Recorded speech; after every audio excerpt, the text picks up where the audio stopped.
취재 기자 전화로 연결해서 지금 상황 좀 자세히 짚어봅니다. 권민석 기자. 네, 사회부입니다. 자, 지금까지 집계된 지진 관련 소식 정리를 좀 해주시죠. 네, 지진이 발생한 지 이제 2시간이 넘었는데요. 전국을 강타한 진동보다 심각한 지진의 공포가 시민들을 사로잡았습니다. 진동은 현재 멈췄지만 시민들의 놀란 가슴까지 진정되진 않고 있습니다. 일단 기상청은 지진으로 인한 지진 해일이나 더 큰 규모의 지진은 발생할 가능성이 적다고 밝혔습니다. 오늘 지진 상황을 처음부터 차분하게 정리해드리겠습니다. 오늘 저녁 7시 44분쯤 경북 경주시 남남서쪽 9km 지점에서 규모 5.1의 지진이 처음으로 발생했습니다.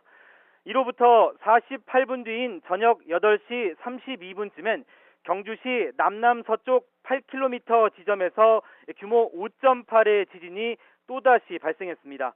첫 지진 지점에서 북서쪽으로 1km 떨어진 곳이며 규모는 더욱 컸습니다. 규모 5.8의 지진은 한반도에서 1978년 지진 관측이 시작된 이래 가장 강력한 수준입니다. 또 규모 5.1의 첫 번째 지진은 역대 네 번째입니다. 규모 5.0을 넘는 지진이 1시간도 안 돼서 오늘처럼 두 차례나 잇따라 발생한 건 유례가 없는 일입니다.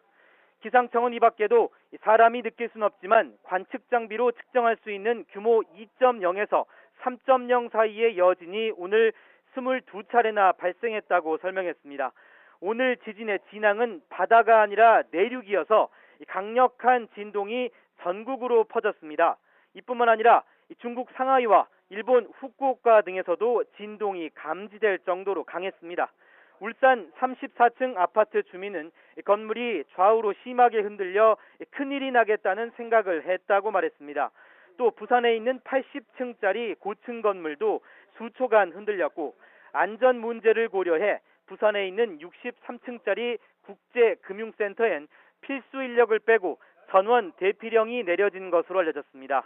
아울러 경주 동산병원 입원 환자들이 장례식장 로비로 대피하고 중환자들은 응급실로 옮겨졌습니다.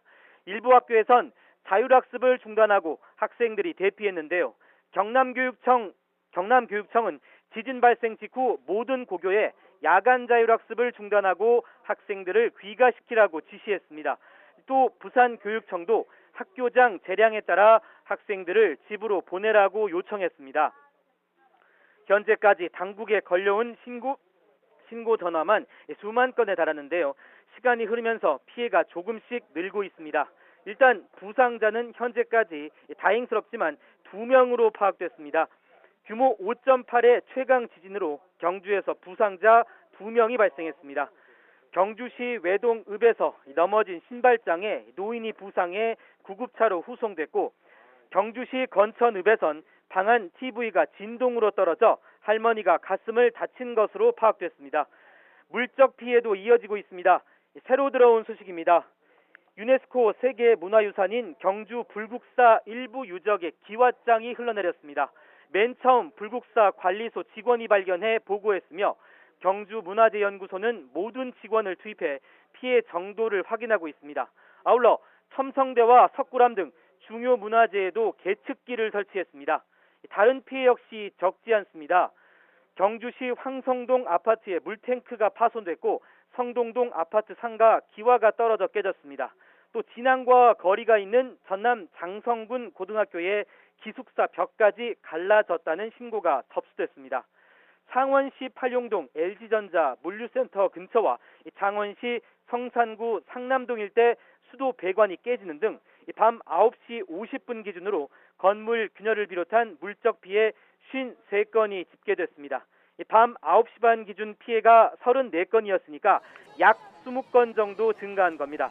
다행히 건물 붕괴는 발생하지 않았습니다. 아울러 서울 지하철은 이상 없이 운행되고 있고 경주 근처인 대구국제공항과 포항공항, 울산공항, 김해국제공항, 사천공항 등의 항공기도 정상 운항 중입니다. 이번 지진은 지난 7월 5일 울산 부근 해상에서 발생한 지진 이후 2달여 만인데요. 7월 5일 저녁 8시 33분쯤 울산시 동구 동쪽 52km 해역에서도 지진이 발생했습니다. 규모 5.0으로 오늘과 비슷한 수준이었고 진원지는 배저면에서 19km 깊이로 파악됐습니다. 바다 및 19km 지점에서 지진이 발생했다는 얘기입니다. 역대 5번째로 강한 지진이었습니다. 최근 2달 사이에 역대 최강, 그리고 역대 4번째, 그리고 역대 5번째로 강한 지진이 3차례나 발생한 것으로 해석할 수 있습니다. 또 당시에도 규모 2.6의 여진이 추가로 발생했는데요. 천만다행으로 당시엔 별다른 인명, 재산 피해는 없었습니다. 여기서 지진파로 발생한 에너지 크기를 가리키는 지진의 리히터 규모와 진도를 알아보겠습니다. 이 지진의 리히터 규모, 그러니까 규모 5.1, 규모 5.8 이 같은 리히터 규모는 어디서나 똑같이 관측되는 절대적인 수치지만 흔들림 정도를 뜻하는 진도는 진앙과의 거리에 따라서 사람마다, 지역마다 다르게 느낄 수 있습니다. 진도 1은 거의 느낄 수 없고 진도 2부터 건물 위층 소수가 감지할 수 있으며 진도 3이 되면 집안에서 현저하게 느껴집니다. 진도 4는 멈춰있는 자동차가 움직일 만큼 실내에 많은 사람들이 감지하고 진도 5는 나무, 전신주 등의 높은 물체를 심하게 뒤흔드는 강도입니다. 진도 6을 넘으면 모든 사람이 지진을 느끼게 되고 부실 건물이 부서지는 등 피해가 가시화합니다. 기상청은 오늘 지진으로 인해서 부산과 경주, 울산 등에서 진도 6 정도가 관측됐다고 했는데요. 다시 한번 말씀드리겠습니다. 진도 6을 넘으면 모든 사람들이 지진을 느끼게 되고 부실 건물이 부서지는 등 피해가 나타납니다. 진도 8부터는 차량을 운행하기 어렵고 튼튼한 건물마저 골조가 기울고 무너지면서 상당한 피해가 닥칩니다. 진도 10 이상은 땅이 갈라지고 산사태가 발생하며 어떤 건물도 온전치 못할 만큼 전면적인 피해를 감수해야 합니다.